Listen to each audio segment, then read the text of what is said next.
తెలంగాణలో మోదీ పర్యటించనున్నారు. ఈ సందర్భంగా ప్రధాని పర్యటనపై వివరాలను కేంద్ర మంత్రి కిషన్ రెడ్డి వెల్లడించారు. ఇక వచ్చే నెల 10వ తేదీన నరేంద్ర మోదీ తెలంగాణకు రానున్నారని ఆయన స్పష్టం చేశారు.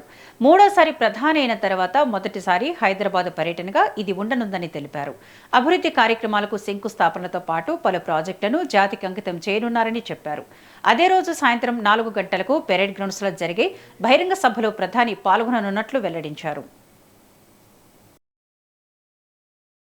ప్రియతమ ప్రధానమంత్రి గారు వచ్చే నెల 10వ తేదీన మన హైదరాబాద్కు వస్తా ఉన్నారు. సుమారు 7,000 కోట్ల రూపాయలకు పైగా అనేక అభివృద్ధి కార్యక్రమాలు, అది రైల్వే స్టేషన్ల యొక్క పునర్నిర్మాణం పూర్తయినటువంటి రైల్వే స్టేషన్లు జనానికి అంకితం చేస్తారు. జాతీయ రహదారులు కొన్ని జనానికి అంకితం చేస్తారు, కొన్ని భూమి పూజ చేస్తారు. జైరాబాద్ లో ఇండస్ట్రియల్ ఎస్టేట్ ఏదైతే కడుతున్నామో దాన్ని కూడా భూమి పూజ చేస్తారు. కొన్ని మరి ఇతర అభివృద్ధి కార్యక్రమాలు కూడా, విద్యుత్ ప్రాజెక్టులు కూడా వారు భూమి పూజ చేస్తారు. వారు పార్లమెంట్ ఎన్నికల తర్వాత మూడోసారి ప్రధానమంత్రిగా బాధ్యతలు చేపట్టిన తర్వాత మొదటిసారి మన హైదరాబాద్ నగరానికి వస్తా ఉన్నారు.